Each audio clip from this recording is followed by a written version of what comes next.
Hello student. मैं आपका teacher Dinesh Rana. आपकी किताब हमारा इतिहास नागरिक जीवन के अध्याय इस्लाम का भारत में आगमन, इसके बारे में आपको जानकारी दूंगा कि भारत में इस्लाम का आगमन कैसे हुआ।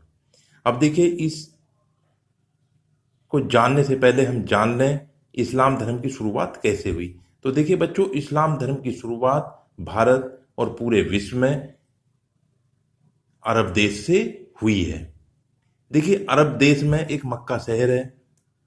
मक्का नामक शहर में हजरत मोहम्मद साहब का जन्म सन 570 ईस्वी में हुआ था। अब देखिए, मक्का शहर में लोग छोटे छोटे कबीलों में रहते थे। वो बहुत सारे अनेक देवी देवताओं की पूजा किया करते थे और आपस में उनकी लड़ाई और झगड़े चलते रहते थे। मोहम्मद साहब ने उनमें आपसी सौहार्द भाईचारा बढ़ाने के लिए संदेश देने लगे।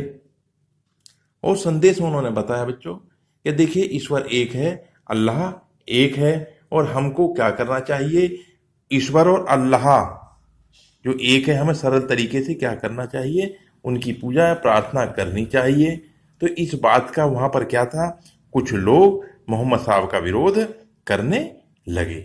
जब मोहम्मद साहब का वहां पर विरोध होने लगा तो मोहम्मद साहब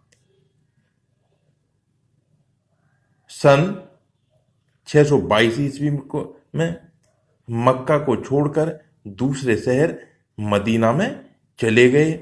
और मक्का से मदीना में जाने की इस घटना को वहाँ पर हिजरत कहा गया है। और हिजरत ही आगे चलकर इस्लाम धर्म के मानने वालों ने वर्षों की गणना को करने के लिए हिजरी और सम्मत में के नाम दिया गया। उसी प्रकार से उनकी जैसे शताब्दी या ईयर में वर्षों की गणना की जाती है, तो ऐसे हिजरी और सम्मत कैलेंडर बनाकर वहां पर गणना होने लगी। मोहम्मद साहब ने देखिए इस्लाम धर्म के कुछ सिद्धांत बताए थे। वो 5 बुनियादी सिद्धांत थे: समता, समानता और बंधुत्व। देखिए, समता, समानता, बंधुत्व जो सिद्धांत थे, इन सिद्धांत के आधार पर इस्लाम धर्म के लोग मानते थे कि अल्लाह एक है, सब उसके बंदे हैं, और हजरत मोहम्मद साहब क्या हैं, इस्लाम धर्म के पैगंबर हैं। पैगंबर हैं और पैगाम देने वाले हैं। बच्चों, पैगाम का मतलब होता है संदेश। और मोहम्मद साहब की इस्लाम धर्म का प्रचार प्रसार करते हुए 632 ईस्वी में मृत्यु हो गई।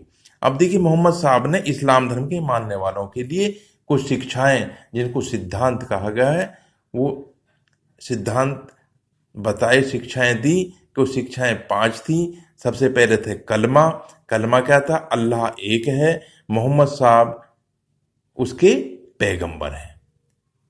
दूसरा था नमाज, प्रतिदिन 5 बार नमाज पढ़ना। उन्होंने क्या बताया, देखिए दूसरे सिद्धांत में कि हर व्यक्ति क्या करेगा, इस्लाम धर्म का मानने वाला प्रतिदिन 5 टाइम नमाज को अदा किया करेगा। तीसरा सिद्धांत रोजा। देखिए, रमजान का जो पवित्र महीना आता है, रमजान के पवित्र महीने में इस्लाम धर्म के मानने वालों को रोजा जैसे व्रत रखा जाता है हिंदू धर्म के मानने वालों में, इसी प्रकार से रोजे को रखा जाएगा।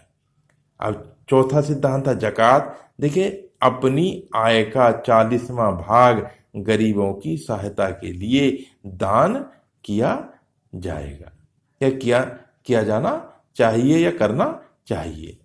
5वां था हज। तो देख, हज में कहता है इस्लाम धर्म के मानने वाले को अपने जीवन में एक बार क्या करना चाहिए, मक्का तीर्थ की यात्रा करनी चाहिए। अब देखिए, आगे चलकर एक शब्द है खलीफा। खलीफा क्या, देखिए मोहम्मद साहब की मृत्यु के बाद इस्लाम धर्म को आगे चलाने के लिए जो धर्म गुरु हुए, उनको क्या कहा गया है, उनको मुस्लिम जगत में खलीफा कहा गया है। उनको धार्मिक गुरु या खलीफा भी कहा जाता है। तो देखिए ये था इस्लाम धर्म की शुरुआत। अब आगे आता है भारत में इस्लाम धर्म। देखिए भारत में इस्लाम धर्म का आगमन कैसे हुआ। देखो इस्लाम धर्म के आगमन के कुछ कारण हैं, वो कारण इस प्रकार से हैं। तो सबसे पहला कारण था अरबों का आक्रमण। देखिए अरबों ने भारत पर आक्रमण किया। पहला आक्रमण था खलीफा उमर के समय में 636 ईस्वी में आक्रमण किया गया, वो असफल हो गया। उसके बाद मोहम्मद बिन कासिम के द्वारा सिंध के राजा दाहिर पर सन 1712 में आक्रमण किया।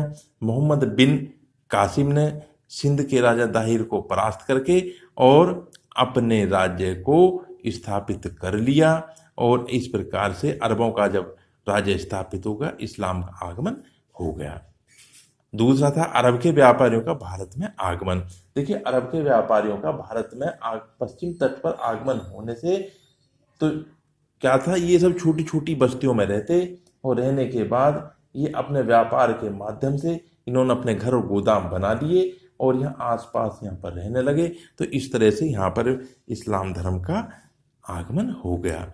ईरानी शरणार्थियों के आने से, देखिए ईरानी शरणार्थी भारत में आए और सन 900 में के लगभग ईरान देश और तुर्क कबीले हमले कर रहे थे। हमलों से बचने के ईरानी लोग भारत आए और यहाँ कर रहने लगे। इसमें कुछ सिपाही भारतीय राजाओं के शासन, भारतीय राजा थे, उनके यहाँ पर नौकरी सिपाही के रूप में करने लगे। इस प्रकार से भारत में इस्लाम का प्रसार होने लगा। फिर अब 12वीं शताब्दी में तुर्कों का राज्य स्थापित करना। देखिए 12वीं शताब्दी में तुर्कों ने अपने राज्य को भारत में स्थापित कर दिया, और देखिए तुर्क के साथ बड़ी संख्या में ईरानी, अफगानी, खुरसानी लोग भारत में आकर रहने लगे। ये सब क्या थे, इस्लाम धर्म के मानने वाले थे।